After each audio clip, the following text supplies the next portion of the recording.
नमस्कार दर्शक बंधु मु आपनक प्रिय अछि श्याम। आज पुणी थे आपनक पाखु आसी एक सुंदर बढ़िया कहानी नहीं। दर्शक बंधु, जदि भगवान आपनक सामने रे आसी ठिया हुअन्ते आउ आपनक कहन्ते मते जहा मागुछ माग मु ताहा देबी, ताहेले आपण एई परिस्थिति रे कोन मागिबे जे? दर्शक बंधु, आम समाज रे एमती अनेक लोक अछंती जे माने टंका पैसा धनरत्न सुना रूपा एमती अनेक किछि मागिबे, किंतु टंका पैसा आपनको धनी सिना करदेव हेले छड़े नब आपणक ठारू आपणक मानविकता। आपण लोभर बशवर्ती होई पालटी जिवे स्वार्थपर और अविवेकी।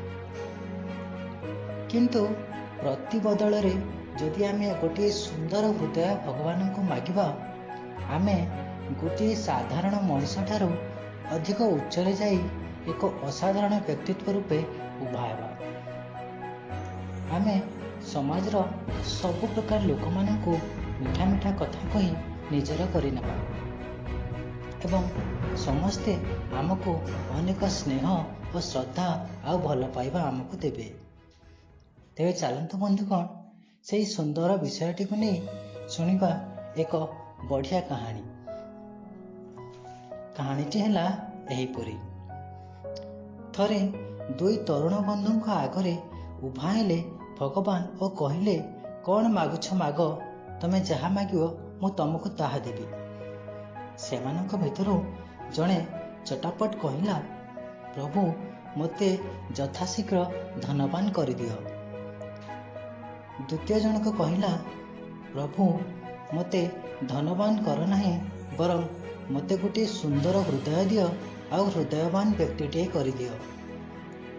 एई दुई जनकर कथा सुनी भगवान तथास्तु कहिले एवं उभय गले। तापरे धन आशायी तरुण अपर जनक कहिला, तुमे गोटे महार्घ सुजोगर अपव्यवहार कल।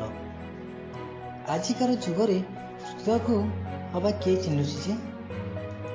आजिकार दुनिया रे कहार हृदय बोली किछि नाही, समस्ते तो एटी धनर दास।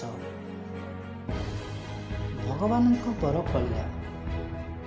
धनवान हेबाकु चाहिथिबा तरुण अधिकरु अधिक धनी हेबाकु लागिला एवं हृदयवान हेबाकु चाहिथिबा तरुण विशाल हृदयर परिचय दे अन्य मानकु साहाय्य करिबारे, श्रद्धा करिबारे, जहाँ भी संपत्ति थिला ताकु व्यय करिबारे लागिला। दिन एमिति आसिला जे हृदयवान व्यक्ति पाखरे टंकाटिए भी रहिला नाही, से दरिद्र पालटी गला। दुहें परिणत बयस रे पहुंचिले।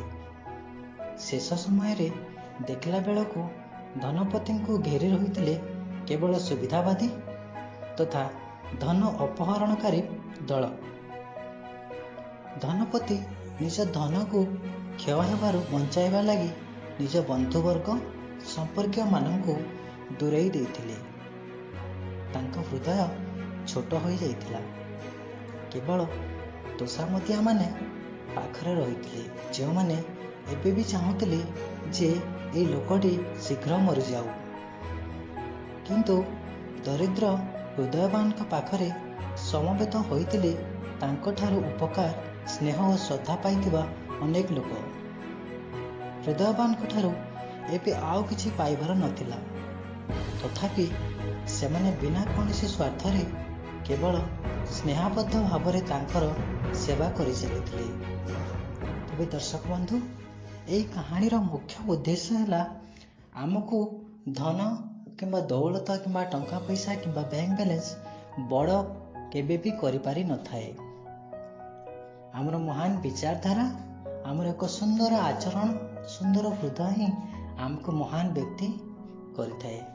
आशा करछि एई कहानी रो आपण किछि शिखिथिबे। धन्यवाद।